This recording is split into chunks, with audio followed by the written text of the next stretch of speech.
Hello, world, and welcome to the latest episode of Power Spike. It is your dark-haired boy, Daejeon, joining my dark-haired brothers, Yamato and Jamada. It's the first time in a long time I've had dark hair. So what? Tell us the occasion, bro. Y'all, we Share did it with the family. I tricked the gal into doing the thing, only because she's a doctor and I am not. So I win. I got married this past weekend, which is so weird to say. My God, even in my vows, I brought up all the learning lessons that I had in the process. And my friends got it and understood. I think her parents didn't understand what I meant. But that's neither here nor there. We're married now. It is awesome. I found my partner for life. It is great. I think the next day we woke up and it felt the same, but it is mostly the fact that so many people from all different walks of life came together, and it was very interesting hearing each other share these personal stories and journeys with each other that I've heard that two people that I very much care about hadn't heard before. And I think that was the whole weekend. That was the whole weekend. And it was amazing. I'm very bummed both you guys weren't able to make it, but I do get to continue to spend almost every week with you throughout, and we have all our pre-show yapping beforehand. So all of you at home, thank you for your support throughout my career, and yeah, thank you for supporting me to continue to do this. Cheers. There we go. Blessings, bro. There's my speech. We got you married. We're so happy for the both of you. Both of you are amazing people, bro. Like some of the kindest people ever. You guys deserve each other, but in the meaning that is like the highest. That sounds like the bad me.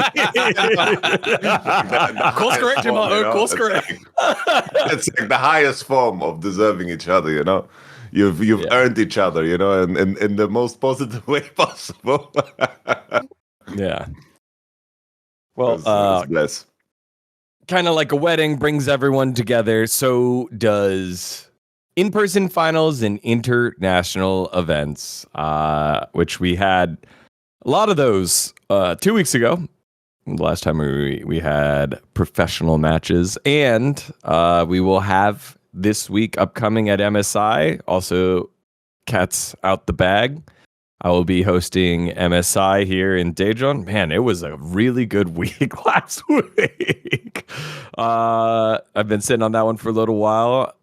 I will host the first 2 days. Welcome the world to the City of Science here in Korea, in Daejeon. And going to be fun to watch plans. T1 versus TL for like the fourth or fifth time in the last 3 years. They've played a lot against each other, whether it was the Umti roster, the Pyoshik roster, whether it was EWC, all of that has been going on. And then, of course, after MSI, EWC, we'll handle that in a different week. But I don't have time, Jamada, to like really reminisce and think about things or feel sad that family, won't see them for a little while. Last time, this is like a wedding is the only time everyone comes together for you other than when you die. Those are the two times, wedding and funeral. So I'm thinking like, oh shit, I've done one of them. Shit the You bastard. gotta host a Great Gatsby party. Come on now. Yeah. Just, Yeah. Where we dance like this, like rich people. You know? Rich people dancing. Yeah, rich people dancing. Mm. And then we talk like this. Did you see that ludicrous display last night? Quite pathetic. Yo, Digo, you gotta tell us, what is that? Is that a picture of you behind you? Because that's new. This is so my friends. I left my car in America, and my friends that have been watching it cleaned it up and brought this over as a gift. Is that a headshot? Bro, Digon lived a past life as a My goodness. This was my first headshot. I didn't know what the fuck I was doing.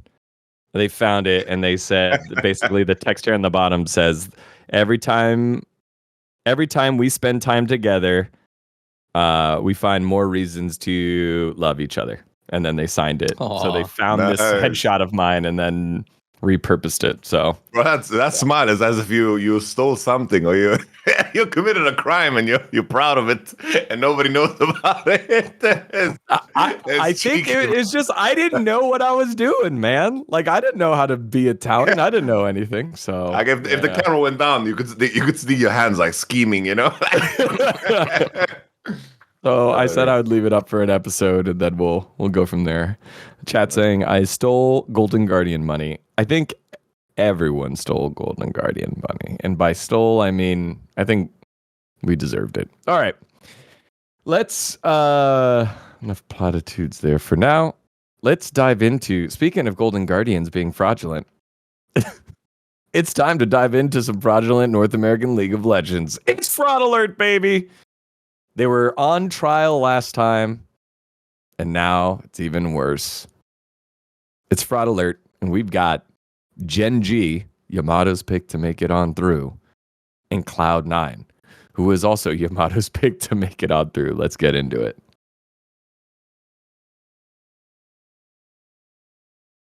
May I?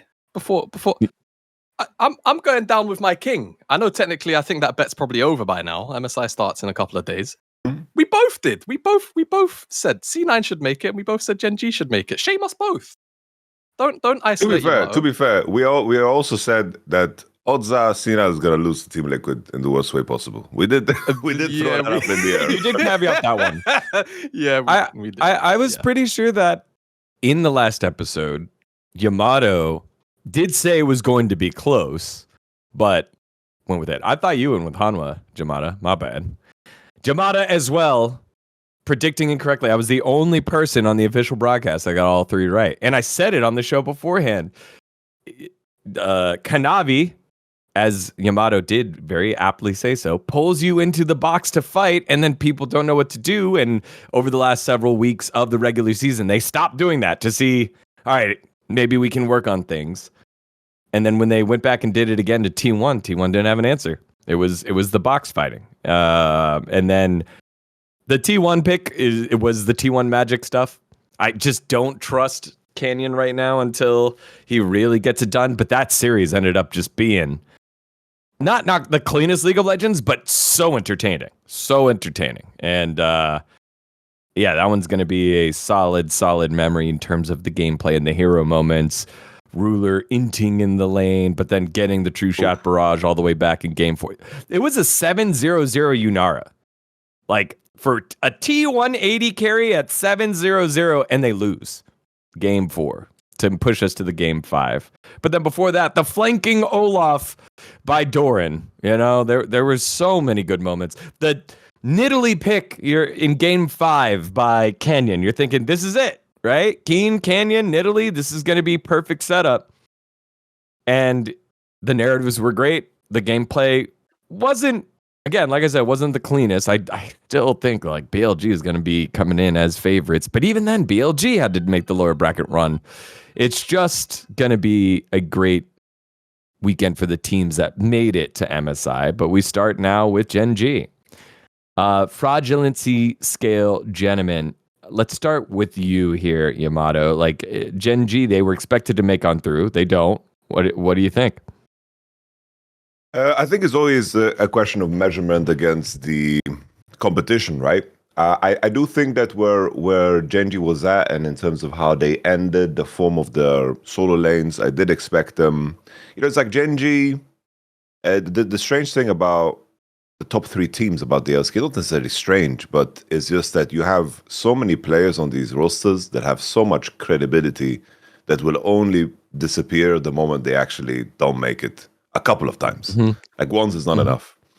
And in the context of like Canyon, I did think that he was playing slightly better as things were progressing towards the end. Ruler, I was skeptical about, but at the same time, I've never been in a position where I'm like, okay, this is the last series of Ruler in a split, and end up being disappointed. I feel like he's always been the type of player to ramp up and get better towards the end, like regardless of which team he was on, whether it was past versions of Gen.G where he didn't have a lot of support, or even 2024 JDG when they tried to make a push to qualify to the World Championship. He was the one trying to drag the whole team over the line. And I just ended up being very, very disappointed. I think that the main thing for me with Gen.G is that they've had so much time now to address the issues, because it was so exposed to them when it comes to first stand. It's like the series against G2 already highlighted, okay, our jungle support has no synergy. We over-rely on our mid and top lane to carry the whole game, but if jungle and support has control over the game, they can't actually dominate the way they need to in order for us to succeed and thrive. So it was like so painfully obvious in their face, while I felt like T1 and HLE, if you think about after first stand, if we just measure the issues that the top 3 teams needed to deal with in order to achieve like a top 2 spot, HLE was last place in winter, you know? Yeah. T1 had like their solo lanes were not performing. They didn't piece it together. Like the only person really performing at times was Keria, but even that was like foggy at times. It's like their winter wasn't strong either in comparison to Gen.G, because even before the first stand, Gen.G looked unbeatable. They looked unbeatable.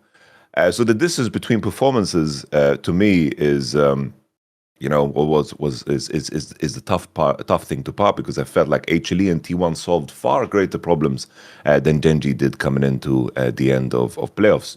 So in terms of fraudulency, I would rate them, a solid, maybe like I have mercy for Keen and Chovy, because I still think they're up there amongst the best solo laners in the world. Maybe they still are the best solo laners in the world.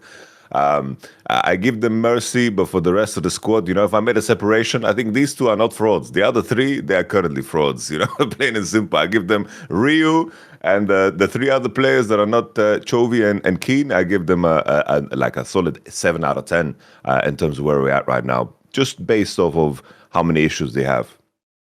Wait, was it fraud alert or was it keep or kick? It's fraud Oh, alert. fraud alert, Yeah, fraud alert. it's You fraud good, alert. you Yeah, good, don't worry.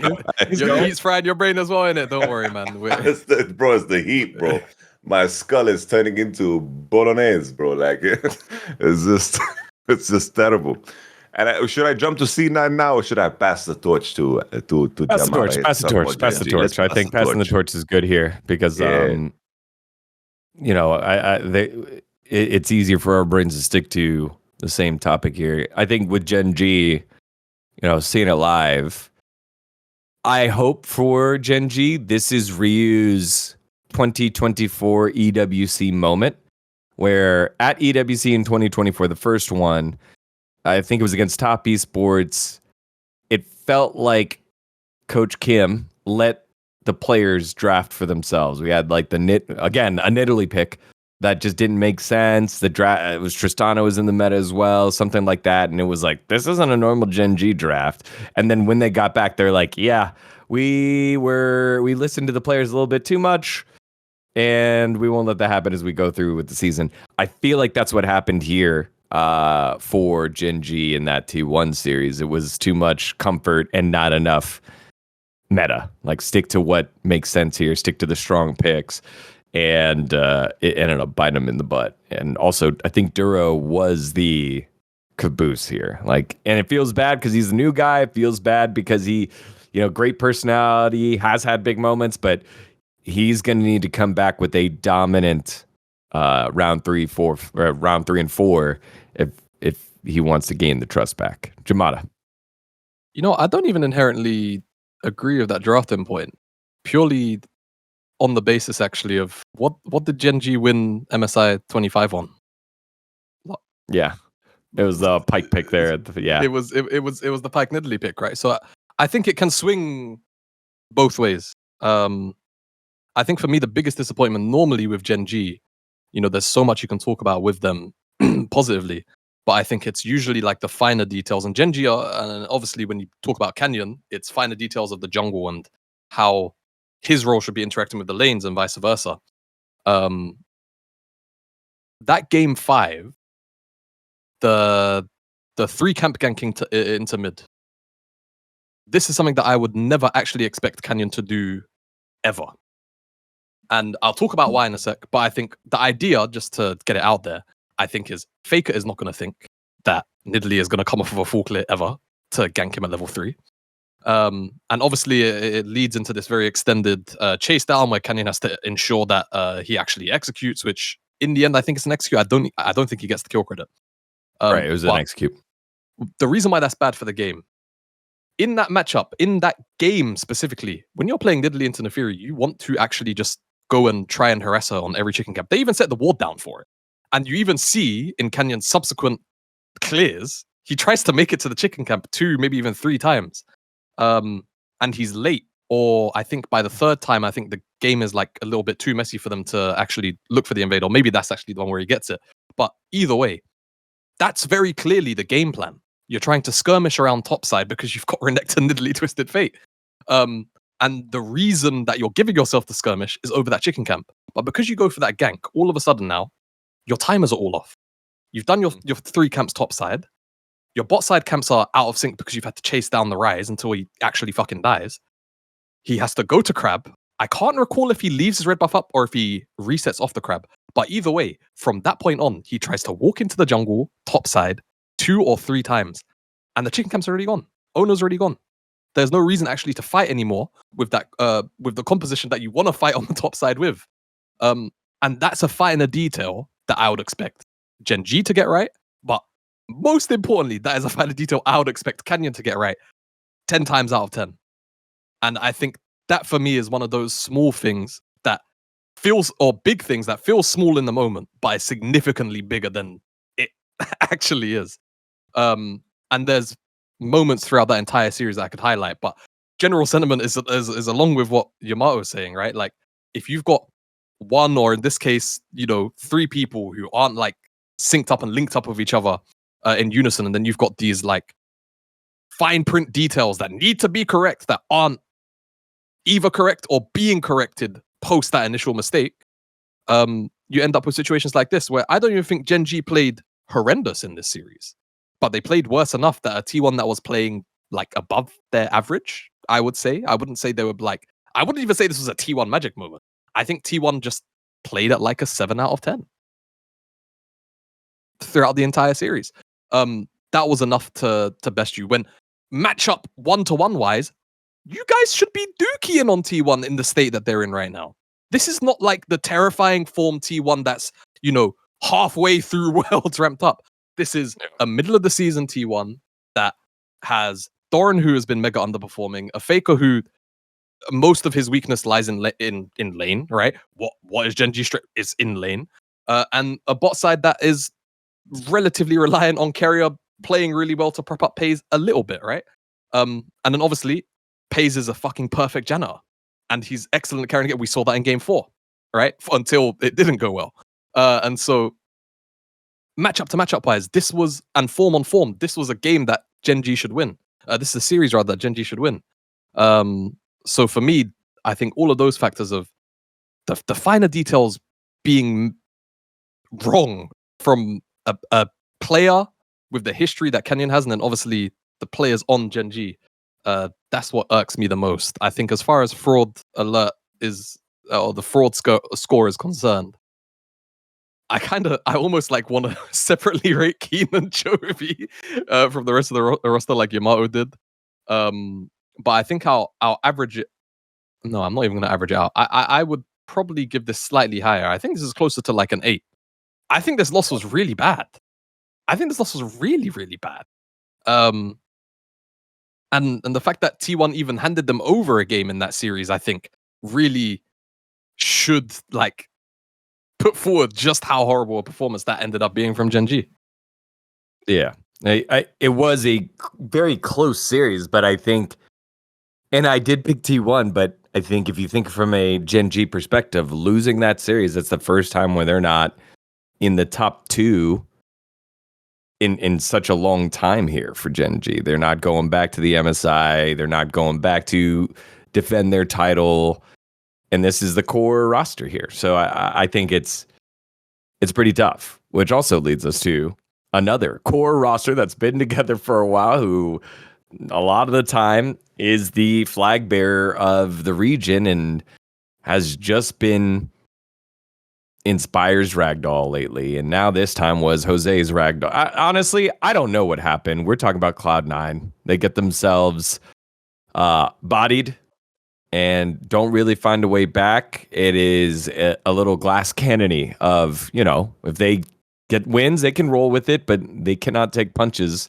And they, after a fantastic regular season, undefeated, all the players great, coaching staff of the year, our boy Dom in there, and Nero, super experienced. They just never got it going out in Arizona. So, Yamato, we'll start with you. What happened, and what do you rate the fraudulency scale of this Cloud9 team? And you can compare it to Gen.G and Gen.G's status to the LCK as well. Sven, it's time to go. Whoa. The league has left you, brother. The league has left you.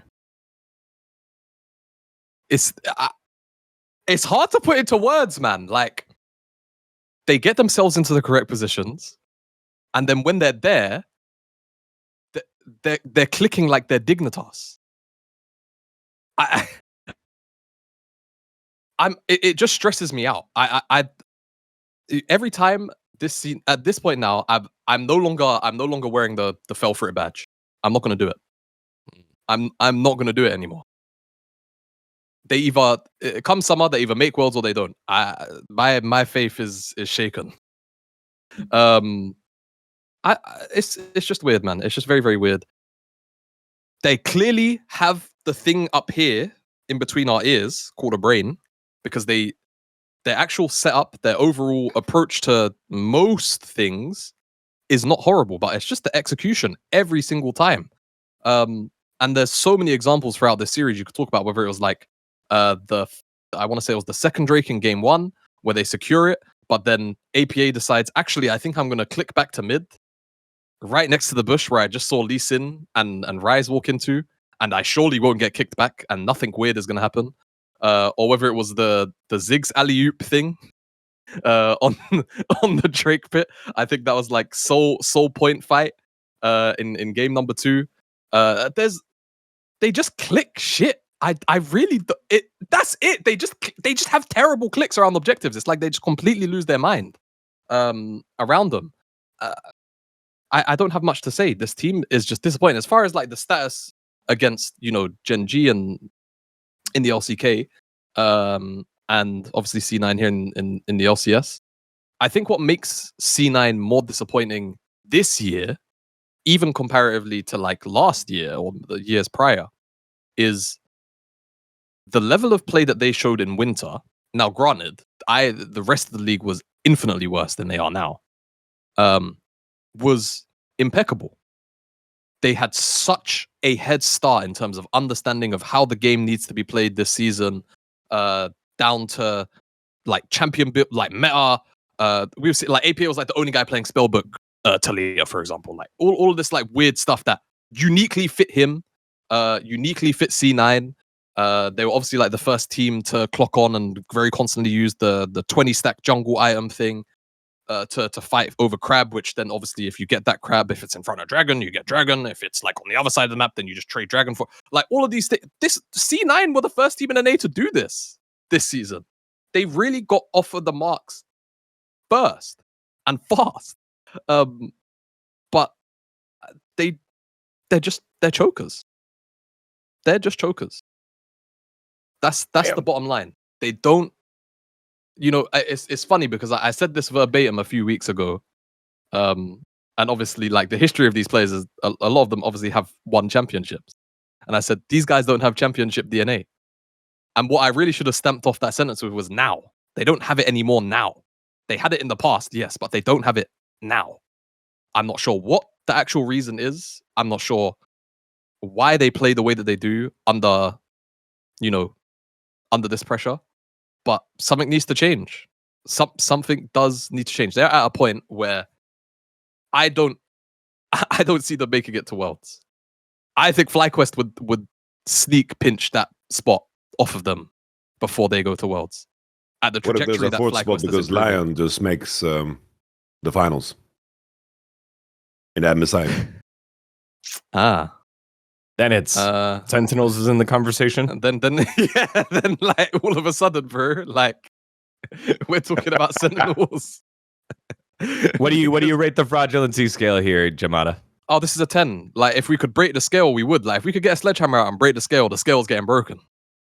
This is ridiculous. This is on repeat. This is becoming muscle memory for C9. And I don't know why. I actually cannot diagnose. I don't think it's diagnosable. I just don't think it's diagnosable. They just do this. This is what they do. I mean, the way that you described it was the same way Dom described it in a post-game interview afterwards, saying like, hey, we put ourselves in the right spots for the fights, and then we just lose winning fights. And it's, I mean, you have to keep, you obviously don't stop there. It's not, oh, it just happens that we lost. How did it happen? Why did it happen? What were you thinking about? I'm sure that's all the work that they're doing, but he can't be in the game pausing it. The guy's got to get it together. And we've seen them do it before. Yamato, what did you make of this failure by Cloud9 to make it to MSI? It's tough to watch. I think it would feel better, I think, if the opposition, especially like Team Liquid, offered something that was, extraordinary or something out of sorts, like something that just, showcases that they had great growth. But I think the majority of it, especially if you look at, just the team fights, the execution in terms of how they use their abilities, how solo laners just walk on them and nobody's actually fighting back to create space, ability usage, and even in the aftermath of fights where they walk and where they go, they kind of found a way to always lose winning situations. And I think that comes from not necessarily a lack of knowledge. I think it's just a lack of confidence. I think in these playoff series, both against Lion and against, of course, TL, it didn't look like C9, the players, wanted to be in the games. I recognize that play pattern because I have been in moments where my team has been in such a position where you kind of lose faith in your ability to win. So you try to do things out of the ordinary, or you try to kind of save face. And we saw both versions of that. I saw a version of Blaber that was kind of afraid to always fight, always being the last one in and the first one out. And we saw APA trying to do, he was trying to... I heard MOG music, smoke weed every day.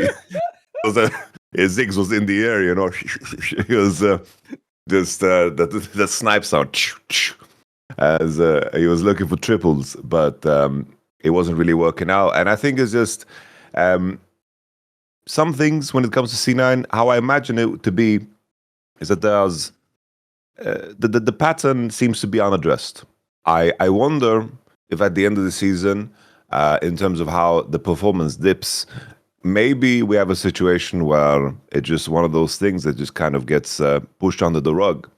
Because in winter, right, we found out after, like Dom said, that the team is just worse than the other teams. Like, we were not winning scrims, we were struggling, and we were just worse. Like, Furia was better than us, this team was better than us. It's not choking, right? Maybe that's true, maybe it isn't, right? But I think this is one of those problems where C9 as a team, if they don't address their issues and go through the day-to-day with the added fears and pressures that come through when you're playing at the final hurdle, if you don't act and practice with those things in mind on a daily basis, you're not going to be ready. Because you need to actually go through the uncomfortable process of actually figuring out what is it that brings you fear? What is it that makes you act different? What is it that separates you from your performance?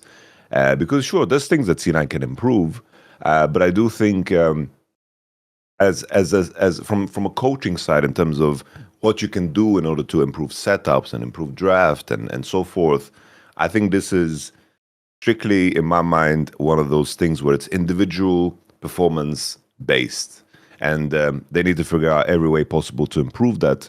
Could be through adding different players, could be through addressing the fundamental issue at hand. I think that the basis of having Vulcan and Thanatos is a good place to start, but not making it into top 2. Losing against Lion is forgivable, but against Team Liquid, that's a very, very tough pill to swallow, because it just seems to be the trend of when they're at the cusp of an international, whoever is there is going to find a way to beat you, and that seems to be just the trend for C9. They were the cannon fodder for 100 Thieves, was it 2 years back to back, which was tough to watch. And then last year, obviously there was only one MSI spot, and even then we were like, yo, D9, they took FlyQuest to 5 games, and then we had the Blaber moment where he just engaged on midwave right with Javan. And everyone was like, yo, I wish we could see C9 at MSI. It would be so fun. And then we got to see them at EWC, and we were all happy we didn't see them at MSI, you know? Yep. And just because of that pattern, it's clearly like psychological, and something is lingering in the air, because they are better than what they showed against Team Liquid based on the regular split. Yeah. The regular split was clean, bro. The regular split was perfect. The regular split was really good. And they didn't need to improve. They just needed to maintain, and they didn't. But yeah, on a fraudulently scale, we had this conversation the last time, you know, I think in some previous episodes, it's like, it is so literally the last one predictable. because they lost to Lion in, and that was why we put him on there, knowing that if it happened again, they would be on again. Yeah, I'm just thinking it's like it was so predictable that I don't know if it's fraudulent, you know? Oh, you know, like we are The all the kinda way at that around. point. Yeah, we are at that point. It's like one of those things where that's like my underlying question. But I do think that Team Liquid, albeit they improved a little bit, I don't think enough to make C9 get away with this. I think this is like a solid 8 out of 10 for me. 8 out of 10. I think when you bring up the all the way around, it makes sense that it's not a 10 out of 10. But I do also agree that this is worse than the Gen.G one. I mean, Gen.G is playing Hanwha and T1, and it's a close series. They walked in here and got 3-0'd. And as you said, it just looked...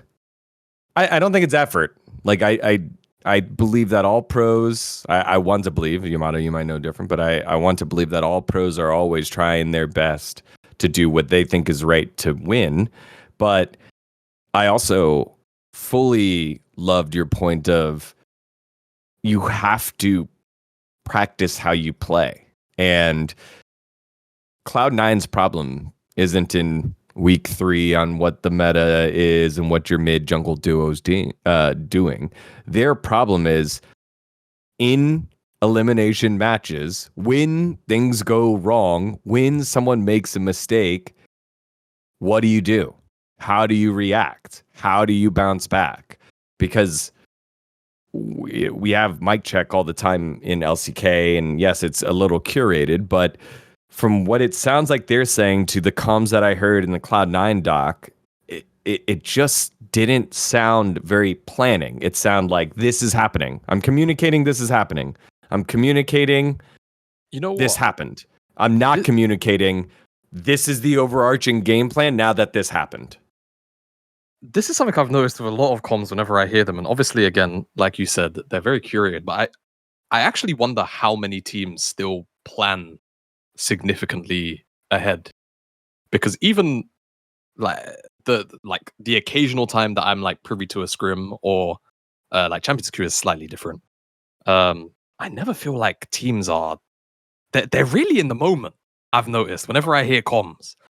And it for a team like C9, because I listened to those comms, and I remember leaving that video thinking to myself, "Wow, these guys are fucking like," for lack of a better way of putting it, they felt clueless, man. They really did. That's the kind of thing where a team like C9, that's what they need, like some slow down, some patience of just like, hey, here's what we're doing.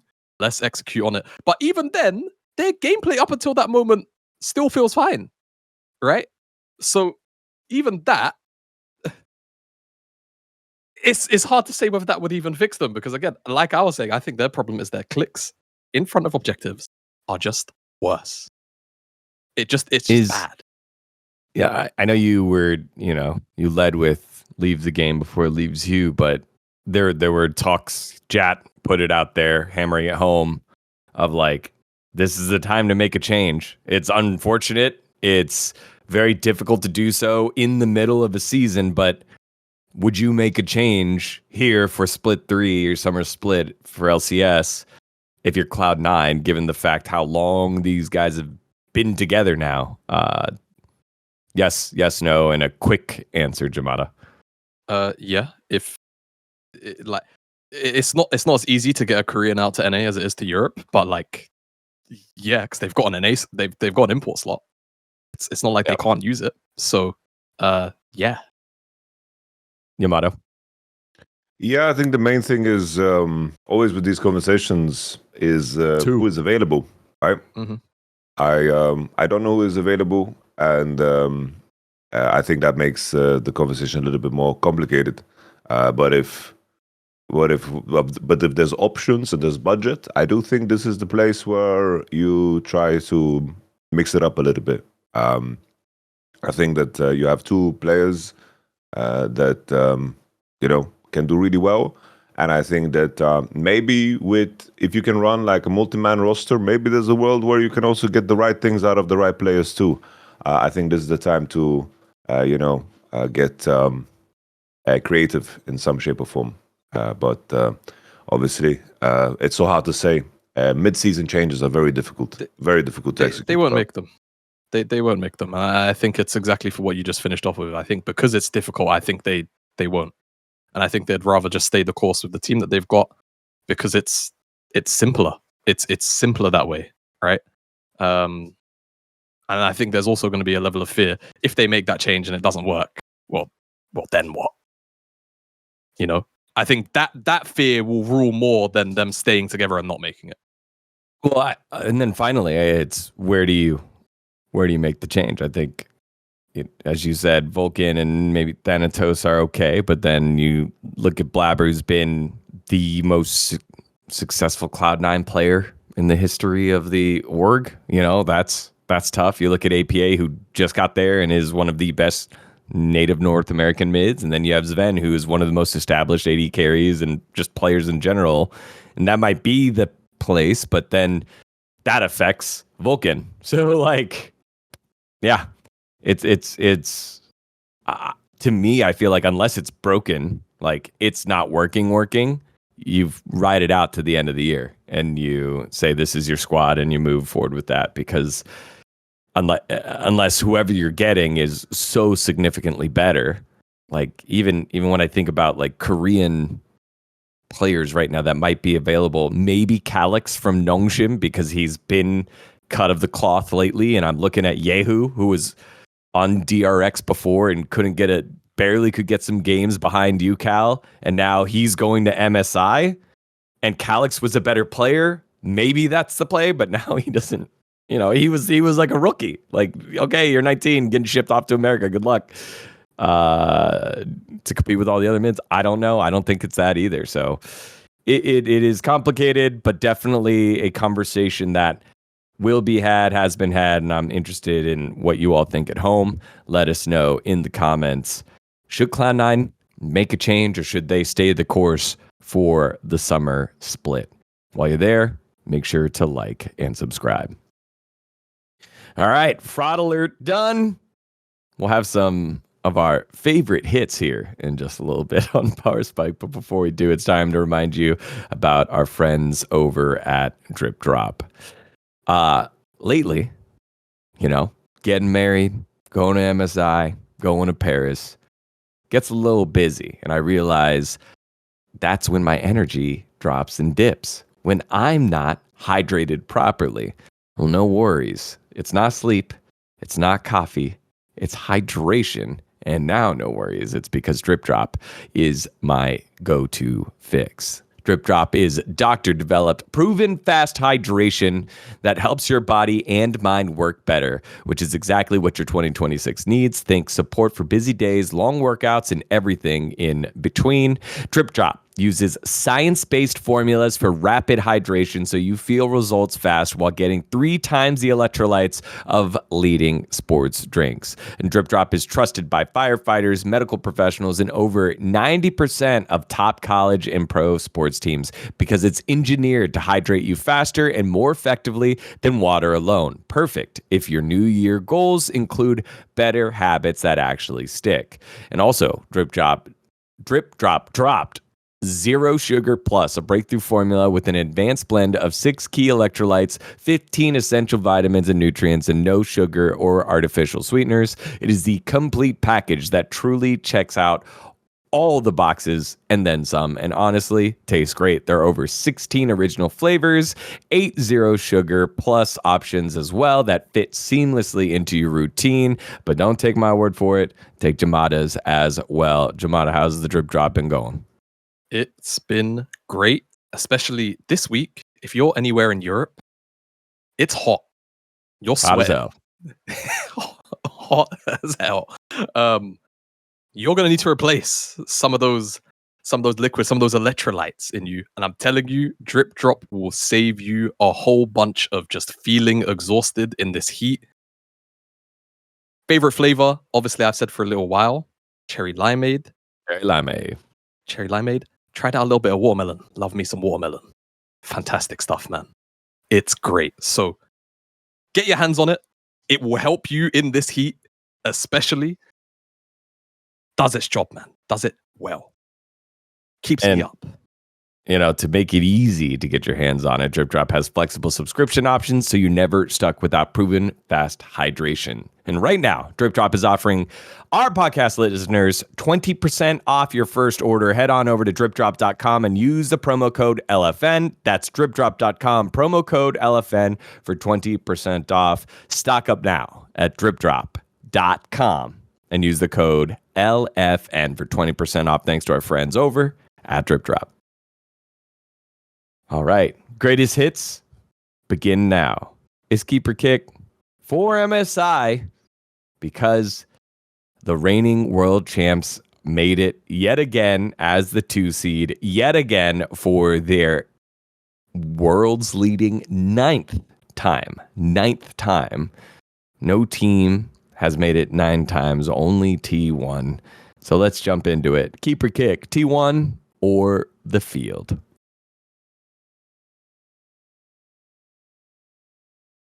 See, that's the teaser. That's the hanger because it's T1 to make it out of the play-in stage or the field. We'll do main stage all after that next week. So T1, Relove Deep Cross Gaming. Karmine Corp for their first time ever making it on out. And then finally, Team Liquid, who is the first opponent of T1 due to the unique, seeding system, and that G2 beat the LCK earlier. So it will be LPL versus LCP, and then it'll be LCK versus LCS. All right. Is that right? No, not LPL. LEC versus, sorry, I don't know why my brain did that. LEC versus the LCP. And the reason that is because since BLG won, Top Esports already seeded on into the tournament. So, with all that said, this is just a T1 couple best of 5 warm-ups, right, guys? Right? That's what this is, Yamato. It's here to, I'm gonna go on the desk and be like, Team Liquid, they're a pretty solid North American team. They've got the Lord in the top lane. Morgan, he's had some upsets against T1 before. Brings some of that, right, Azale? Right? That's what's gonna happen, right, Raz? That's what's gonna happen. That's the voice. I need to hear this voice on broadcast at least once now, by the way. I would like to be invited back to a LOL Esports International event at some point, but so you're not going to be an antique dealer? They put me and Ox on the desk with Raz and Azale, And so, all right, the two You, LCK Raz, guys and the Orcs two on the same LCS desk. guys. Oh my Yeah, god, I that is gonna know. be carnage. I know. I'm just gonna be like, I need you two to shut up so Azale can talk, please. Like, oh god, it's gonna be great. You don't want to miss it. But yes, Yamato. This is just warm up, right, for T1. There's no world where they don't make it out. I would say so. I have noticed that, I understand that the community sentiment is very excited about the prospects of the LEC coming into the tournament. I think they are excited because of the first stand result. I think they're also excited because G2 is viewed as a very, very strong team, and KC had a close series in winter, a close series in spring against them, right? They went all the way to 5. And I think that... with that being said, I understand where the positive sentiment comes from, but I do think that G2 played way better at first stand than they did regionally, because I remember these best of fives that they played. Like we can just compare Hansama's performance. In both best of fives that they played against KC, I think it was basically just Skumon and Caps doing a lot of heavy lifting. The performance for G2 was better at first stand than at home, and I expect them, especially what's unique about MSI, right, is that you have a solid month to prepare for most of these teams. It's like this is the only window in the year where we don't have League of Legends. Like in terms of a break, we haven't had, or we're not going to have anything like it this entire year. So the dynamic of the tournament is already going to be very different, because I think that the teams that the LCK send are, on paper, obviously, when Gen.G came into first stand, they looked unbeatable. I'm not walking back on those words, because they looked literally unbeatable. They were defeated, and the way they were defeated, regardless, I don't want to take anything away from G2, but BFX and Gen.G did look very weak. Yep. And I don't think that result instantly translates itself to MSI and to HLE and to T1. And all of this to say, I do think that T1 is going to beat KC. I think that in terms of their strengths, right? Because I'm going to just remove the other teams from the equation. The Law is not making it, bro. Jose Diodo might get a clean game of Lee Sin in, but they are not making it, all right? And Deep Cross Gaming, I'm a Shao C fan, but I've heard some things about that ADC. And, this is just, you cannot, to qualify to beating T1, right? You need to have a bot lane that can hold his own. And I think that Casey's bot lane is good, but their strengths, right? Casey's strengths is their bot lane phase, their top lane phase, and their team fighting. But, remove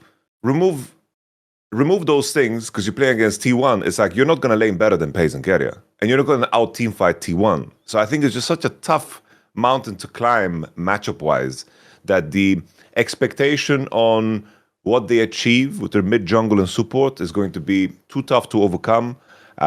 So I think plain and simple T1 is just going to take it. Like I think that they will sweep everything, and I think that T1 is going to top every pick'em, because they just play 3 best of 5s more than all the other teams. But with that being said, I think T1 is just going to cook. I think it's just Casey rely on things that are not going to happen here against this team, and the proximity between the events is a very, very big one. And I do think that KC haven't been the fastest adapters to new patches, so I don't think they're going to be ready to pounce on T1 as well, that are also quite slow adapters to patches. I do think that T1 is very blessed that they get to play 3 BO5s, where they're going to look kind of like, oh, what the hell are we doing? They kind of looks, and then they're going to ramp up, like just as usual. I don't know how many internationals that's been the case last year at Worlds. Like they barely beat Mad Lions, like MCoy, like it's just a part of the equation. But I do think on top of that, the fact that there's so much rest time, I think is also going to be a massive positive for Faker, because I think now you can make a clear graph for when Faker is going to perform throughout the year. It's always at like winter in regular split, then it's like a dip, then it's like MSI, and then it's a massive dip in summer, and then it's like barely qualified to Worlds, 3 weeks of prep, and then boom, World Championship. Here we go again. It's always like that when they get rest time and there's no, I don't know what it is, media obligations, and they get to practice and they get to lock in, I do think that MSI is one of those windows where that's possible. But once again, I don't know T1's schedule. I'm not a fly in the room, so I'll just leave it at that. I think Casey's going to get cooked. One of the few times I'll shout out the T1 subreddit because it popped up in my feed. It was said that Faker and Carrier were asked to spend time with the Asian Games squad after Wonju, after the spring finals, our spring finals, basically. And so they haven't scrimmed as much as they possibly could have. So maybe this break time, if that was the schedule, again, just going off of what this Reddit post was, here it is. T1 hasn't been scrimming as much. After Road to MSI, they had a short break. There were plenty of other jobs, including Faker and Carrier spending time to bond with the other national team members as instructed by Kespa. While HLE is also in the tournament, T1 starts much earlier. So hopefully it's rest and break time. It might end up being a detriment or it might just be like what Yamato said and take them a little bit of time to ramp up. I do think, though, if there is a team in this group that plays fearlessly and drags them into the circus, if you get into the circus of T1, you have the chance of being highlight fodder, but also a chance for them to make a mistake while they're in the circus. Like, that is, I think, the game plan. If you try to go and try to like out macro them, don't fucking do that. Circus them and see what happens. You might end up on the front page of Reddit for a highlight. You might end up the front page of Reddit for the biggest upset at MSI. Yamato, T1 of the field. T1. But I don't think it's going to be 3 sweeps back to back. I actually think, comically, I think they're going to drop a game to TL. Wow. And I think, why TL? I think the reason why they're going to do it is I think they're going to give Jose a Lee Sin game. Like a mercy game. Do you guys remember at the end of Winter Split? Now this wasn't inherently a mercy game. Sorry, Yamato, for bringing up bad memories. But you remember when Vitality gave Baus the Sion game? I feel like this is going to be a situation where they I'm not going to say they don't do their prep, but they're going to allow TL to get a Lee Sin game.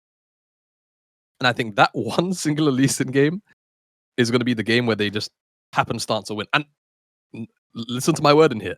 They will happenstance a win. And Jose Yodo's Lee Sin will be present when it happens. Beyond that, though, I actually think that I'm not following the same hype that the rest of the community does, / specifically the very loud portion of the KC fans do.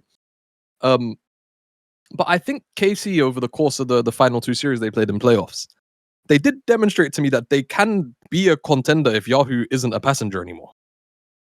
Because Yahoo had a really good back end of playoffs. I think one of the key things that we really hammered home about this KC team is that, yes, at times Yike and Busio as a duo haven't always looked great. But then the main critique is that inside of that mid-jungle support trio, which obviously we've been saying for a long time now, is the mayor. You need that to be on point. Yahoo does fucking nothing but exist, which can be good. But what this KC team lacks is a consistent difference maker. If Kana isn't doing it, which he hasn't been for a majority of this year, that's just the fact that he was doing it last year. He's not doing it this year. And Kalist is a little bit more volatile, right? And in the meta where it's not wholly about AD, you need your mid laner to step up. And I think Yahoo did. And you know what? I just have a gut feeling, much like how I said T1 would do a loss, and I still feel like they would do a loss, but they, whatever. I feel like KC are actually going to give T1 a bit of a run for their money. I don't think this is going to be as even though I think the difference between these two teams is like the difference between heaven and earth. But I feel like it's just going to be one of those weird occasions where T1 are going to come in at like a 5 and KC are going to come in at a 9. But on the holistic like relativity scale, that's two teams that are actually now playing close to one another. T1 are still going to beat the shit out of them, though. Let's not get it twisted. It will be belt to ass, but it's going to be like entertaining belt to ass. But I don't think it will just be like a straight, clean ride for T1. I think there's enough still wrong with this team that they can make mistakes and that they can drop a game in a best of 5 to a worse team like KC. And I think the TL series will just be a mercy game. That said, it is a full keep on T1. Like, they will make it to play-ins. I have no stress about them making it at all. I just don't think it will be like 3-0, 3-0, 3-0. And if it is, then I think those games will be close. There will be close games inside of those 3-0s.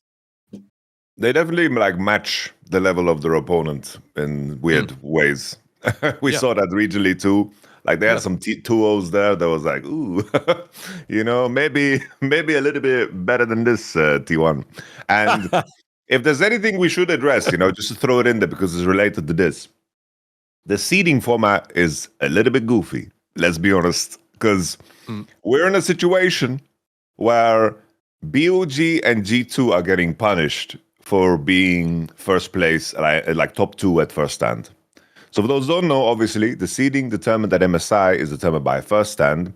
The same way MSI can win you an additional slot at the World Championship. If you're top 2, you get to play that qualifier that we saw. Unless it has changed because of Brazil being an added seed, maybe it's something that is removed. I'm not so sure.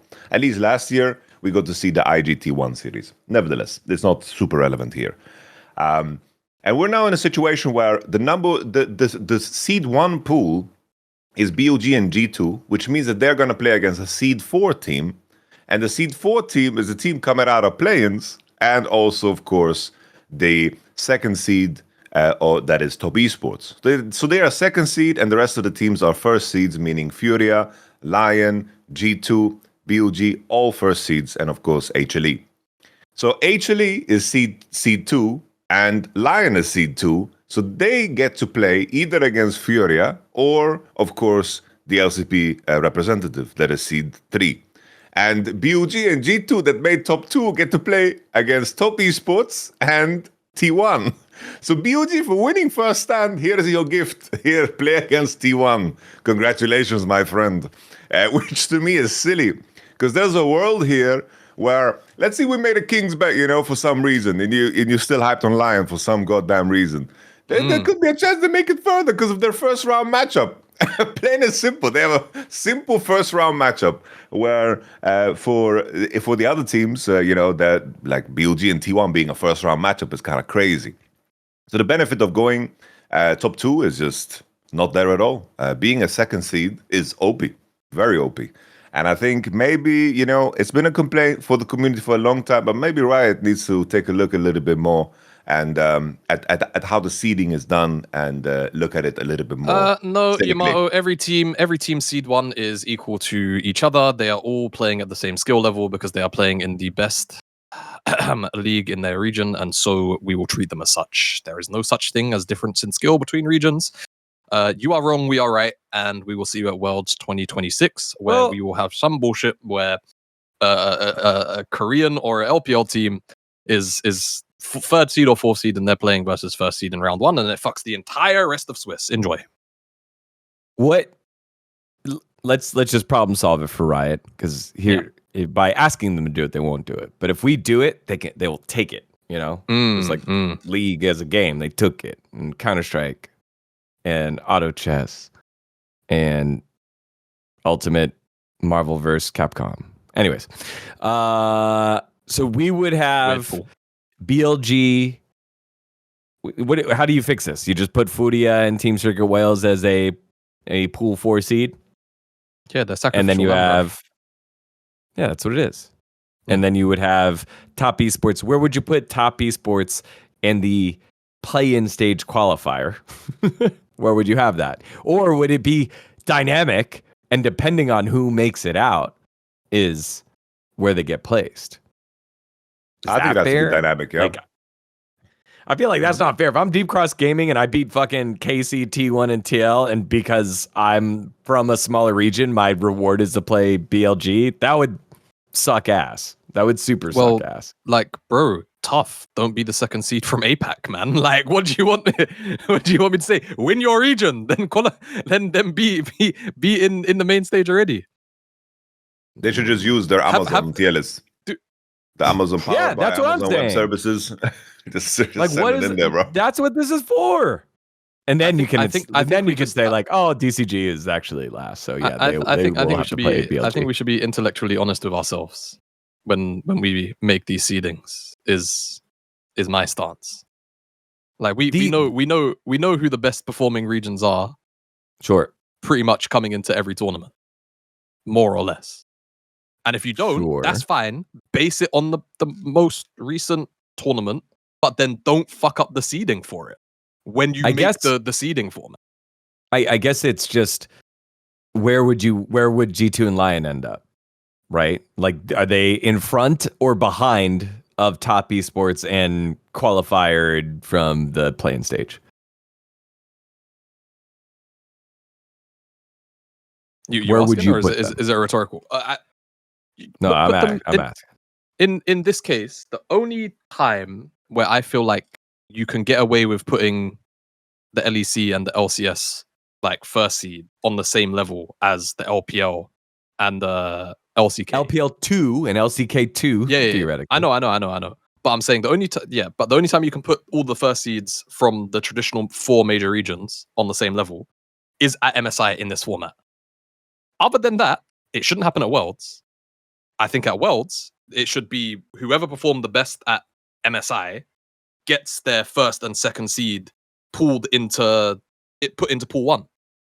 And then from there, you just fucking seed everything else out correctly from the MSI result. Like downwards. In my mind, honestly, I think considering you want to angle it as a reward, I wouldn't mind at all if BLG and G2 are the teams that get to build the bracket. Ooh. If it's like a pick your opponent type thing. Yeah. So basically, it's like you get to pick your first round opponent, and it needs to follow certain rules in terms of like regions across 2 sides, right? And it needs to follow some set rules. And after your first and second decision, everything is going to be kind of predetermined because certain rules need to be followed. But already that sets like a reward, and I think that it allows for the dynamic nature we would need to make this good, because obviously the flaw of the other situation, because I do think like G2 making second place the first time should mean something, even though coming into this tournament they are still an underdog in my mind against the LCK team and BLG specifically, right?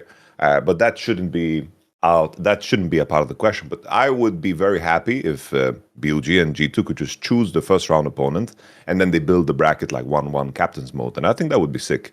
And I think you can do something similar as well for Worlds for the first round, because it's just the first round that is tough, right?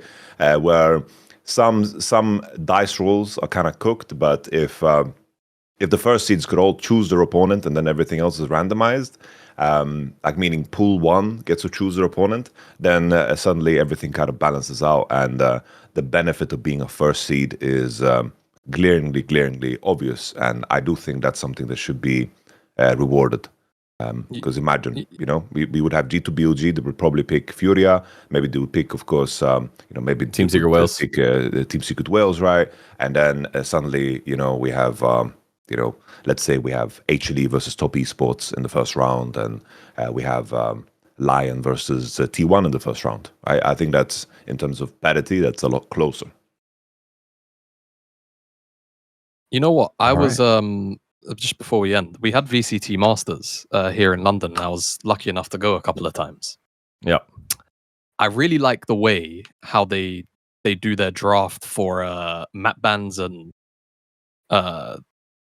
it's like map draft they do instead of champion draft. They do. It's in person, like right there with a microphone in their face. Yeah.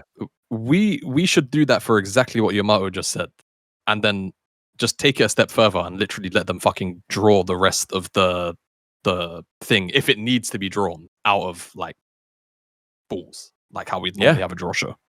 Like just go the whole fucking way. Then you get a little bit of both. You get the coolness of like the draw show that they always like to try and put a bit of pizzazz on, and then we get the literal mandate from the 2 best performing teams from first stand or region teams, because obviously it might not be the two best teams from first stand in first seed. They literally control the bracket. I think that's fine, and I think then you get a little bit of cinema out of it. You get, and also it creates that identity here for MSI and continuity from first stand, right? Yeah, I like that a lot. First stand is kind of straight up win it, earn it for your region, and then the benefit comes on later on, and then it kind of connects first stand for your whole region even stronger. Yeah. Like holy shit, this is really exactly what they want as well, right? Riot have been talking about wanting to give purpose to first stand for MSI, and like they want all of these internationals to be linked to each other in one way or another. And obviously they've like been loosely approaching that goal year on year for the last 3. But I think this would really be the big. That would be big. That would actually really now give you a reason to fucking perform at first stand. Like right now, first stand just feels like a, you go, you win, great job, like nice man. Well, you get the extra spot. But when Mr. Christopher Greeley, global head of League of Legends Esports, takes this idea, I will make sure that credit is given to Yamato and Yamato. Yeah. But more Yamato. Yamato. Sorry, Yamato. Yeah. All right. Yeah. Okay. Just Yamato. And future-proof our careers as bracket makers. All right. That does it there for this keeper kick the field or T1. I guess we're keeping T1, kicking the field. Let us know what you think.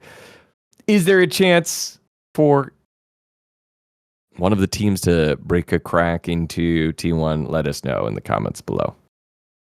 All right, one more section to go. It is time to look forward to the rest of MSI and what gets us excited. But before we do, it's time to remind you about our friends over at Factor Meals. Now, imagine hunger strikes, you're exhausted, there's something in your pantry that is healthy and would help you hit your goals, but you just don't got the energy to do it. Last time you tried to cook, the water boiled over, made a big spill, you're a little gun shy. Well, no worries. For me, eating healthy isn't the problem. It's the willpower, a setup problem. Until we found Factor, baby. That's right.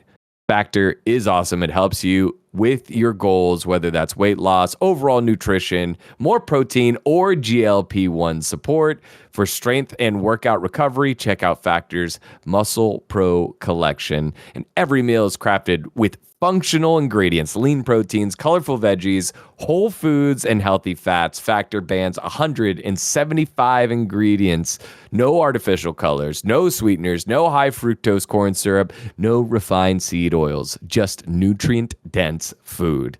It's fast, fresh, never frozen, and over 100 rotating weekly meals, including globally inspired flavors like Mediterranean and Asian, so there's always something to look forward to.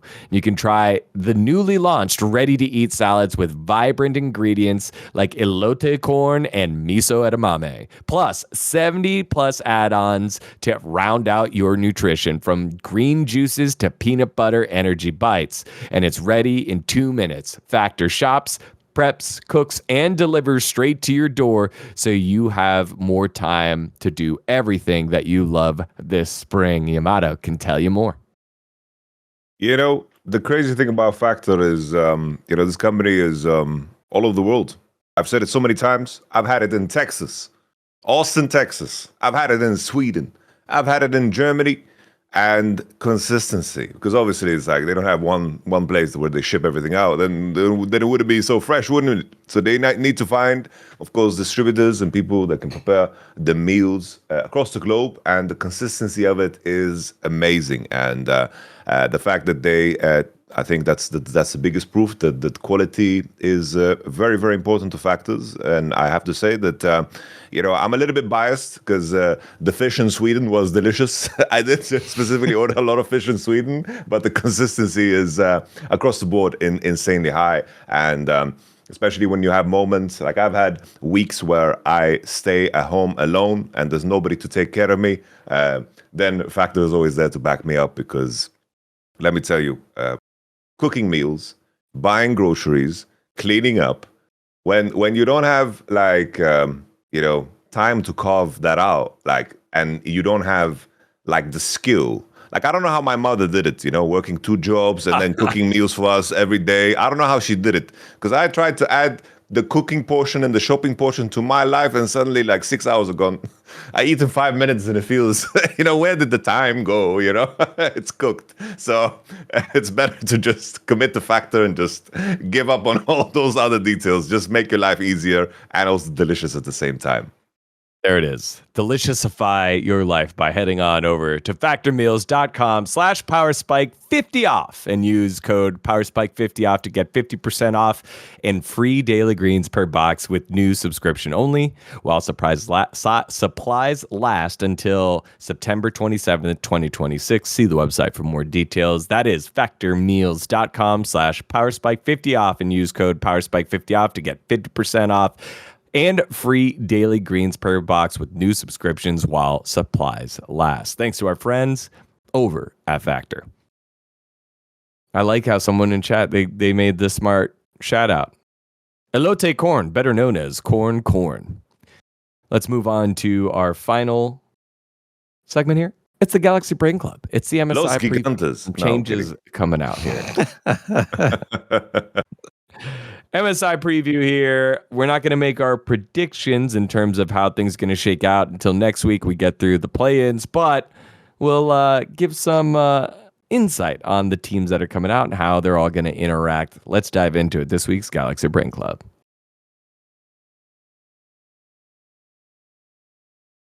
Let's start it at the bottom, work our way up. Team Secret Wales. They're already in. They're fighty. They are aggressive. It's the same team that made it on over to first stand. They're building upon something there. I guess the gaping hole that was left by CFO and that whole roster kind of being split up now. But 2 in a row now. And we've seen this happen before across not only the LCP, LMS, PCS region as they change their names, but also same thing out of Furia, where they now are starting to make a run here of making multiple events. They had a nice little surprise beating Cloud9 at EWC last year. And so it's cool to see teams like those two kind of step up. Quick thoughts on CB LOL and LCP's representative here, Yamato. I'm going to be straight up honest with you, bro. I haven't watched their games. I haven't watched their games. I feel bad for the prospect of, the LCP losing their flagship players, to Gen.G, who didn't make it. And they have to kind of start out. Make it. It's like they have to start from scratch. And I do think, if anything, I'm trying to look at the players that I do recognize. Like I saw Chelsea was there, for Deep Cross Gaming. I know that Warhorse is in Team Secret Wales, and he's a world's winner, And I do think that even though I haven't watched it and I can't catch up on it, I'm just gonna be the analyst that doesn't know. But with Furia, I'm just hoping we get a matchup with Furia against some of the Western teams, because I don't know what it is in those matchups, but they tend to go crazy. I just want to see Tattoo play because I've always talked about how the LCS is kind of doomed for the future, and maybe this is an avenue that they can't attack either, because maybe the CBLOL is just more attractive to play in due to hype and maybe even money, maybe. But I do think that the CBLOL, that's where the targets for players coming into the LCS should be. And I think from every time I've seen Tattoo, which has been rare, but whenever he's shown up to international tournaments, I'm like, damn, this guy is a gangster. And I'm excited for what they're going to bring to the table. But I've got nothing. So Yamato, help me out here. He's a CBLOL watcher. Yeah. Look, peace and love to Furia. The impact will be minimal unless it is against the Western team. Honestly, this team, in a weird way, they kind of remind me a bit of baby HLE. They're like an offshoot of this team, where Tatu, he also has a cage. and he will drag you into it and beat the shit out of you if he's allowed the opportunity. And I think a lot of Furia's gameplay is going to be centered around this guy. He is a freak. Touch is occasionally also a player that like kind of steps up, but he's much better suited to being on these utilitarian picks where he's setting up for sides. And specifically Tatu. I think overall though, like Yamato said, I can't see this team doing damage unless it's like realistically versus like an NA team, a G2 that comes into the tournament, sleepy if they match up against each other. That's Furia's bag right now. They're 8 gates guy in Naruto versus Madara. That's where they're at. They will punch above their weight, but they're always going to be just shy of the killing blow. That's where this team is. They are incredibly fun to watch though. So I will say, once we get the schedule, watch this team.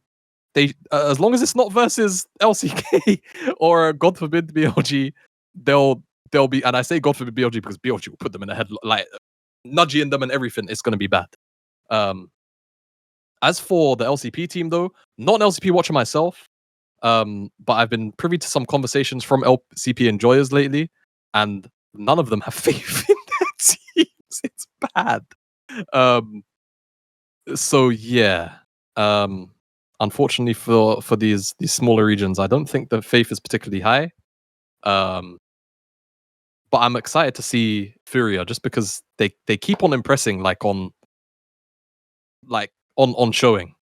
So it feels like a trend that's been going more and more up the last 2 years now. And I think it's a matter of time if this team sticks together until they pull off like a cool result for themselves at a tournament internationally. What is success? Is it win a series? Is it? It's win a series versus a team that people don't expect them to win. All right. Like that's success for this team. That's where the bar is. Let's move on. Work our way on up to the I guess probably Lion. I mean, Inspired's running out of fingers to continue to win domestic championships, but now it's like, all right, when is he and the squad going to be able to get over the hump? I saw a post of Dokla landing in Korea yesterday, so in pretty early, so has time. How do you feel like their opportunities to doing some damages? What does success look like for Lion here, Yamato? As the official English-speaking president of the Lion fan club, I think they should be happy with probably like if they make it to 5th, I would say they should be happy. But I think realistically, they're probably dropping out. I think the round before. I think they'll drop out at round 2 in the lower bracket, depending on who their matchup is. Yeah, I don't know. I just don't think that this team has the chops to go bar for bar with the Eastern teams. Is what it is. That's just the level of the LCS. I do, and I actually want to give credit to him because it's obviously a player I've criticized quite heavily on Lion. Isles is playing good, man. I thought that finals. I said this. I think he should have got finals MVP. I would go as far as almost saying I think he kind of got robbed, but it wasn't like it wasn't daylight robbery. Do you know what I mean? It was like 3 a.m. burglary. I totally get that. Go back and watch the series and watch what Isles is doing in those team fights and make the decision for yourself. That was a very impressive performance out of him. And I think the whole like air quotes idols thing, like the downtime clicking, like where he should be on the map, that's gotten a lot better. I don't think that their 2v2 though is going to be better than any of the top teams at the tournament, whether it's Jackie Fengyue, whether it's BLG Viper on. I would be really curious, but they're not going to make it into main stage to see how they would do against KC. I actually think that would be a matchup that would be super fun to watch. I think those are two teams that actually head to head go into each other very, very, very interestingly. You could look at each head to head and go, "There's a thing here. There's a thing here. There's a thing here. There's a thing here." But KC will make it out. They've got to beat T1, so it is what it is. Otherwise, though, yeah, 5th place. Don't see them going much higher than that. They'll crash out round 2. If they get a good draw for round 2, they will make it to round 3, and that's it. That's their ceiling. What's success look like to you here for them, Yamato? Honestly, if they take a game off of an Easter team, I would be impressed. Yeah. I think the main thing is for me with Lion is just I think that they take the easiest way out of winning the LCS, which is a fair angle to take. But the easiest way out to win the LCS is just preying on the problems of the other teams. And I think that if you just compare the gameplay, if you just look at the LCS finals or even the quarterfinals, the semifinals, or whatever, you just compare it to the other regions. And in terms of how much bloodier and how busier the games are, in terms of how persistent you need to be in terms of finding opportunities, while watching Lion, I'm like, they could win this fight if they take it, but they choose not to because they are taking the safe route because they believe in a vision that comes later. I think that's something that just doesn't work. I think if you want to beat teams better than you need to be a team that is insanely good at early game. And this is not how I see Lion. And if Inspired is going to do magic, Inspired can do magic. But I don't think that the way they play is going to translate well to international performances. I love that, the way that you phrase that. Yet again, that's why I think a team like Deep Cross Gaming and Team Secret Wales, who will flip the bot lane early because they're like, we need to be aggressive, we need to play like that, is more likely to get that, because we've seen the do nothing and lose for years for tournaments. And unless he has a bin-like 2024 BLG bin-like performance at MSI, it feels unlikely that Inspired alone will be able to do that without some heavy lifting from the teammates. Let's get the favorites in here. It's BLG. We can lump in top esports, so we go to the LPL. I think this region is the strongest, right? And because they're back with a vengeance after getting dropped down by WE, who didn't make it. One of the best stories of the playoffs. And it's with Viper not really humming on all cylinders. This has been a Knight golden left hand kind of performance. I know that they say it all the time. Probably use it too much. I'll probably use it on the desk once. Yamato, are they the favorites? And does that mean LPL MSI victory is success for the LPL? I think the tricky thing, I think in terms of collectively, the two teams that are being sent out of the LPL against the LCK teams, I do think that percentage-wise, in my mind, they have a disadvantage.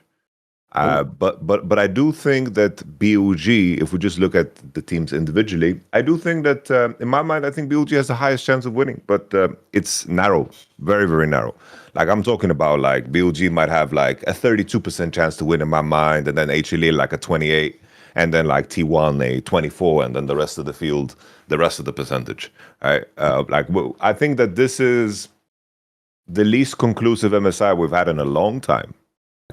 Always when it comes to MSI, we've had like clear favorites come through, and I do think that the meta and how it's shaped up has added a lot of chaos to the gameplay. And I think that BLG's biggest strength is the fact that looking at the other teams, they have kind of modeled themselves around how they play. I think that T1 is unique in the sense that they drive the game through bot lane. You could see it easily. Through Paze's like first blood percentage. He's like the highest first blood percentage of the whole competition, which is crazy to even think about. But it definitely speaks to how T1 like to approach the game. It's a lot of fighting around bot lane, while every other team is just fighting around mid lane, right? Jungle and Super driving the game through mid lane. We see this from even saw it from Casey in their adaptation because they wanted to compete with G2 and G2 play like that. Of course, BOG play like that. And HLE also play like that with some unique circumstances, because most ADCs, like if we look at Gumuyushi's role, I think that he's the best in the world right now at playing the so-called weak side ADC, even though I don't think it's something that fits in terms of the language. Everyone understands what I mean when I say it. When we see Gumayushi playing Ziggs, Jin, Misfortune, or even the Senna who's now nerfed, we trust Gumayushi to just perform. He lands all the spells he needs to land, and it doesn't die in bot lane. And when he gets good situation isolated 1v1s, he just smurfs it. But FaZe plays a whole as different game. Like, he's the one who plays, they drive through him. He plays the carry champions more, and that's what makes T1 so unique. But back to the question at hand when it comes to BOG, I do think that they are the reflection of the meta in its purest form. And I do think that what WE did in order to hurt them, I don't think anyone else besides Kanavi can necessarily replicate that. Because I think that what's so unique about the LPL is that you have so many specialists where you're going to have certain circumstances where randomly there's going to be like 2 or 3 teams that just change the makeup of who is top 6. Because I think that the LPL teams lean into their strengths and make the teams based on players. While I think often in the LCK, if you just look at the bottom 5 teams, I think that they try to replicate and learn from the teams above them. So there's very little room for upsets unless BDD just says, you know what, I'm going to win today. Just to highlight, like WE, like they found level 2 ganks, level 3 ganks, level 2 invades. They found like such deep cut angles that threw BUG off. That could be an attack vector. But other than that, I do think that, BUG having been the only person who can match Zeus, like how these 2 guys, how their tournament goes can be so deciding for the whole picture. Other than that, I think Knight is also just the best player in the world coming into this tournament. And I think that is going to also be an advantage. But I think it's very close. I can easily see a world where Zeus outperforms Bin and Gumuyushi being better than Viper, being extremely meaningful, and that being the thing that carries them over the finish line. I can see a world where T1 can easily just be, the team that plays differently from everybody else, and then suddenly it turns out that's the best way to play, and everyone's scraping to kind of catch up to the T1 way to play. We've seen that tournament many, many times. I think it's a super exciting one. It's a very, very exciting one. But I do think BLG is the strongest one coming in. You hit all around the world there, I guess, except G2. So before Discord explodes, Yamato, give us your thoughts here on BLG and top esports, and then let's move it on to Europe. BLG, I think, should be. He's excited about it. You're de facto top 2 team. I think also, funnily, them and Hanwha are now affected. Their gameplay. I wouldn't even say cousins; they're brothers. Obviously, Kanavi has come back from the LPL after his long stint, and he's turned HLE into Lila Junior, effectively. And so that's really the matchup of the tournament is whether or not Kanavi's transformed HLE enough, and whether or not BLG will continue to skirmish the way that they have for many, many, many years. Because besides 2023, that has always kind of been their strength. It's the smaller skirmishes as opposed to the bigger 5v5s. Though, of course, when you're on the scale of BLG, your 5v5s are still great. They're just not like peak JDG in 23 or like basically T1 in the clutch. It's not that level. Comically, the only 2 teams that have really bested BLG in their peak.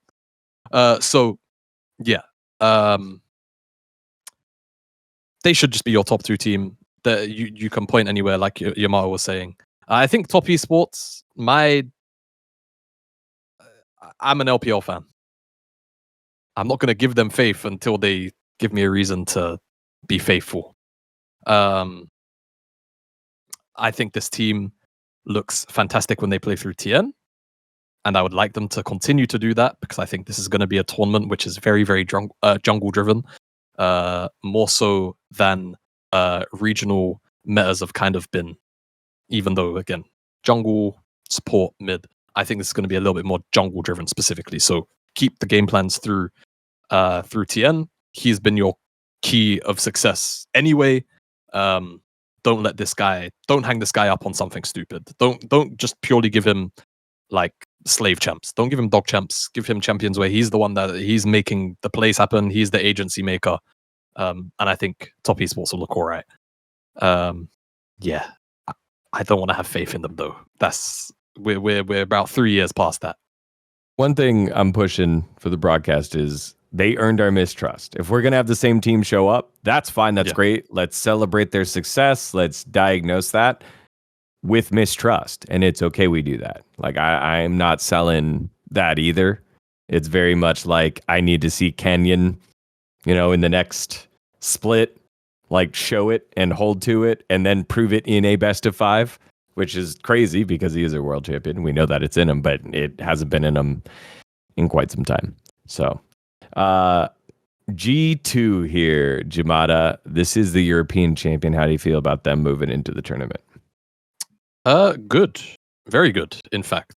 I think this team, depending on the draws, depending on some, level of form that they hit, I think they could very easily make finals this time out. Oh, well, okay. I'll remove the easily part. I think they can be top 2. All right, cool. I was like, huh?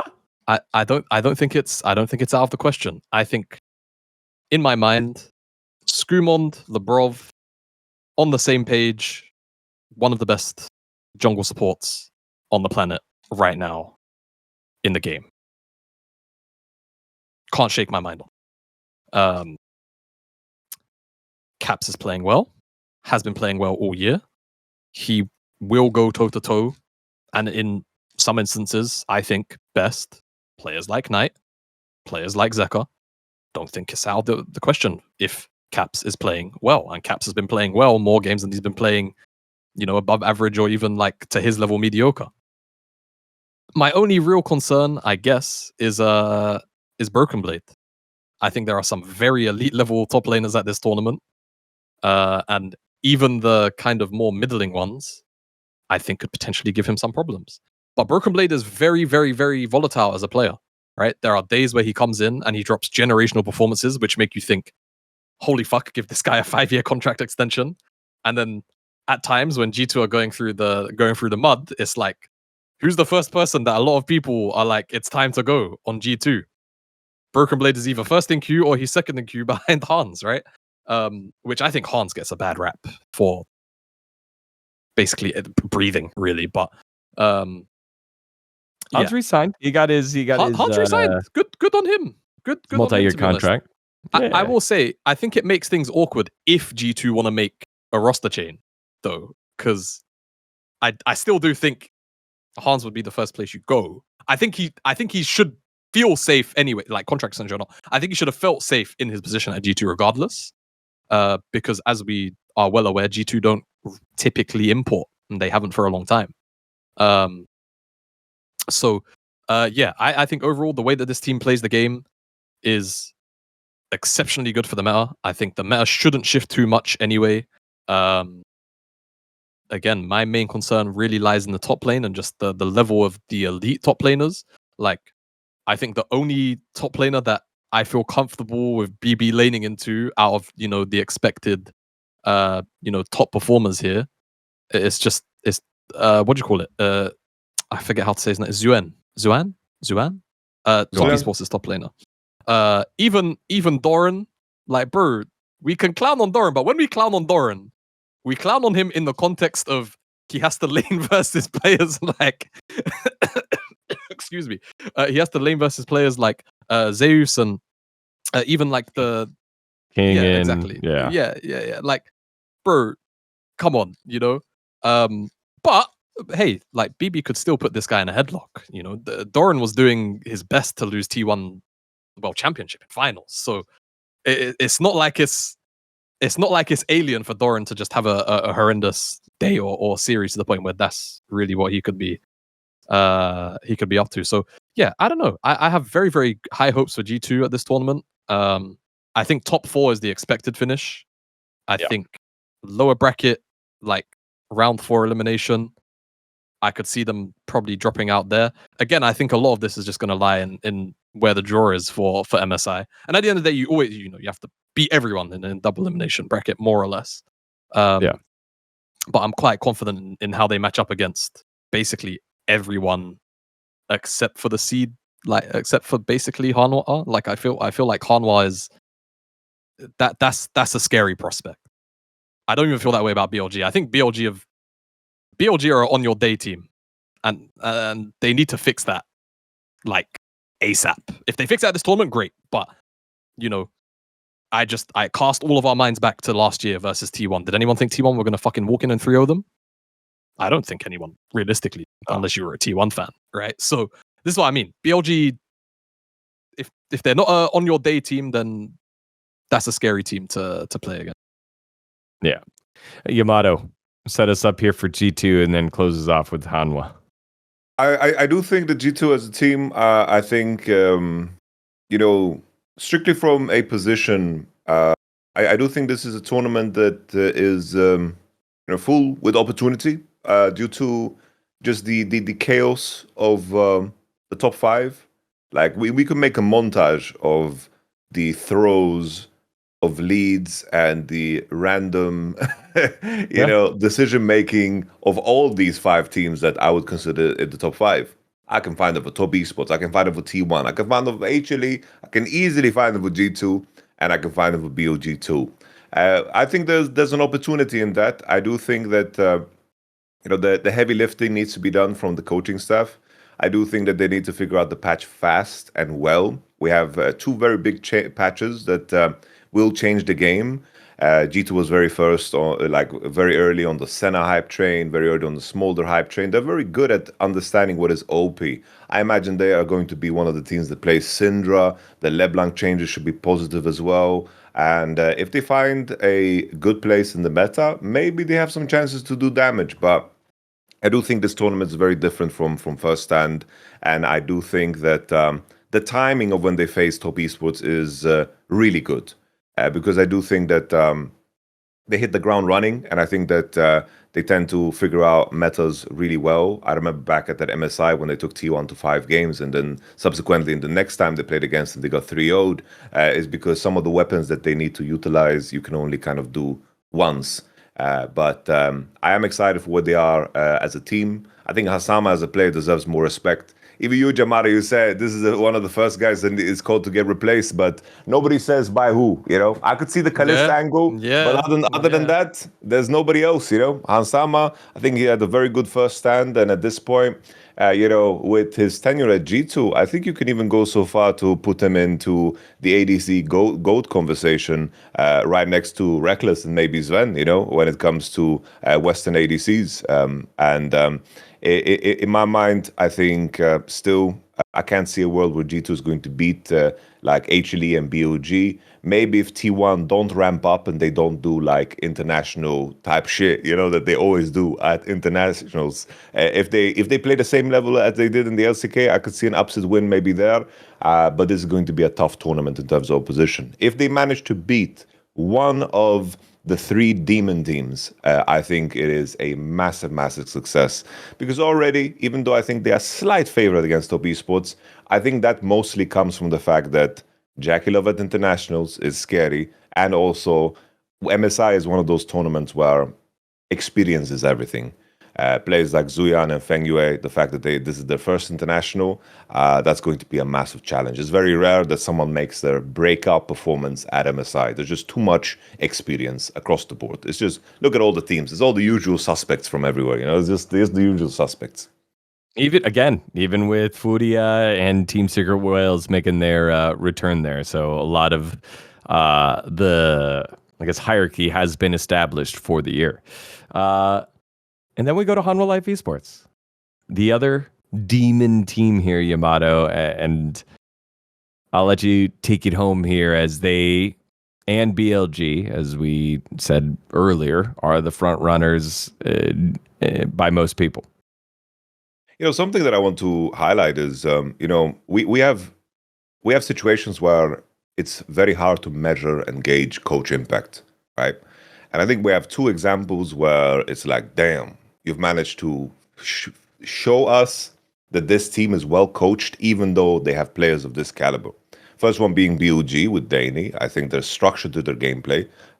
In the early game, he has managed to have impact, but also the focus, of course, is HLE, and I think Holm has done a fantastic job. I think this is a team where in certain aspects of the game, each one of these guys can be the best in their position. Sadly, maybe not for Delight, because Keria and On exist, like they are like freaks, And so there's some freaks in other positions, like in mid lane with Chovy or whatever. But you get the gist of what I'm trying to say here is that certain contexts they can be really, really damn good. Kanavi the same. In certain contexts, he can be the best jungler. Like if there was a League of Legends game mode where each game was like quick play and it was 10 minutes of the game, I think Kanavi would be the best jungler in the world, easily. But obviously, a lot of things extend beyond that, and there's details beyond that. Same thing for Gumayushi, in terms of when he gets to play a very specific role on teams, he does it better than anybody else. I mentioned it before. I think HLE has found it to capture lightning in a bottle, in the sense that you have the ZZ top side, Zeka and Zeus. They are just performing, playing really good. Zeka's had like great form for probably like the longest period in his career ever. Like he's just been really damn good for 3 months now straight. Yeah. I think that they are primed to potentially win a tournament. I think the big thing is for me is how adaptable they can be. I do think that MSI, like this team, has slowly added like new details. Like for example, we had sometimes we had like very sad Delight Bard performances that looked goofy, or we had that one game where they locked in like Draven and lost in game 3, right? Even though like I just thought that they were better than their opposition. I do think that if there's meta shifts happening mid-tournament, and the mid lane pool is going to be a lot different, like I already mentioned it in context of caps, like I can't imagine Zeka playing Syndra. He has 3 lifetime Syndra games. That's not some like if Syndra is a crucial champion, how is he going to adapt to that? If the meta shifts in the wrong direction, I think HLE is a team that is fragile to that. But this spring split, the meta has been just right, and I think that in the context of each of these players, they found like their potential peak again. But if there's shifts, and let's say it goes into more a T1 heavy one, where they have to drive the game through bot lane, and 2v2 laning is the most important thing, and suddenly Gumayushi needs to play the carries, and Delight needs to play like the range supports at an extremely high level, I think that could be dangerous. If the jungle role changes to something more supportive, like Poppy got buffed, right? Let's say the jungle role turns into like a Maokai Sejuani Poppy heavy one, then suddenly like I'm less hyped for Kanavi, right? It's just that I think HLE, while dangerous and while insanely strong, and they could win this tournament, meta shifts I think is very dangerous for this team, and I think that they have a chance to land awkwardly if it comes to it, and that's my biggest fear for them. Yeah, I mean, if it goes into that meta, then you're looking at where's Peanut? Like, wish Peanut would be here for that. I was so used to like Peanut and H. They're so like intertwined in my brain when you started talking about Maokai and Poppy. I was like, yeah, that would be fucking wicked for HLE. And then I went, hold on, no, Kanavi's playing. It's terrible. Yamato, bring us home, brother. Yeah, I mean, look, I agree with everything that Yamato is saying here, but I don't think the meta's gonna be too different from spring. From my read, from just kind of seeing the patch, the patch changes that have happened since the teams are playing, I think we're going to see very, very minimal differences here. I think it's still going to be very skirmish heavy. I think Syndra is actually, you brought up Syndra, I think she's the only one who I could see maybe sneaking into the meta now. I think this champion's been good for a long time anyway, and I think this is one of those buffs where mid laners will see it and go, oh, hold on a second. There'll be extra base damage. There'll be extra scaling. Okay, let's give this a little test run. Let's see how this is going. And then they're going to play and they're going to realize, holy shit, why haven't we been playing Syndra for like the last 2 years? And then it's going to become a meta staple, especially with some of the other mids in meta right now that she can either skill check or just straight up stat check that she has decent matchups into, right? Historically, I'm talking about things like Orianna is like skill matchup, but like Syndra, obviously, one scatter of the week jungler that likes to like attack mid, she's just gonna die on, right? Even Cassiopeia because of DFT. So that, you know, I think Syndra is actually a fantastic call. I think that's maybe the only pick I would be really concerned about if I was HLE. Otherwise, though, I think the meta is perfect for them. I don't think there's another team besides maybe BLG that can do it better than they can. But even then, the 5v5s are better for HLE than they are for BLG. The skirmishes, I could see BLG being creative enough. They've always been this team that find angles that just don't make sense in the moment, but then you watch it back and you go, holy fuck, they were 3 whole like chess moves ahead of me. And yeah, I think only role really is just, will bot get kind of, I don't want to say toppled, but you know, will the other elite bot lanes at the tournament give them trouble? And I feel like the answer is leaning towards no. Plus, they will make the game air quotes volatile in a way which won't make it about the 2v2 of bot lane. Yeah.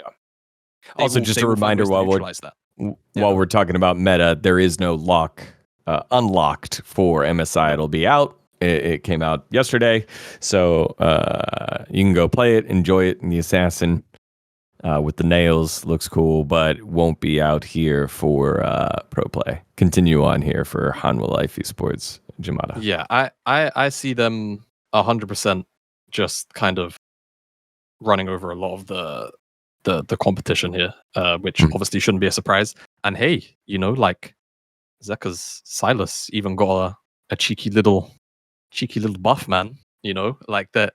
Maybe we talk about T1 patch a lot of the time. Like maybe this is HLE patch, low key. You know, someone put in a word on the balance team. Give him the chance. They even nerfed Rise.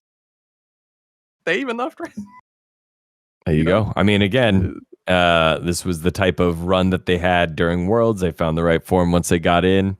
Maybe as favorites, they would be able to do it as well. We're going to keep predictions for next week after we see what is being prioritized by some of these teams during play-ins. But as we said, we all got T1 making it on through. Should be good there. But if you think otherwise, let us know. Final thoughts, Yamato.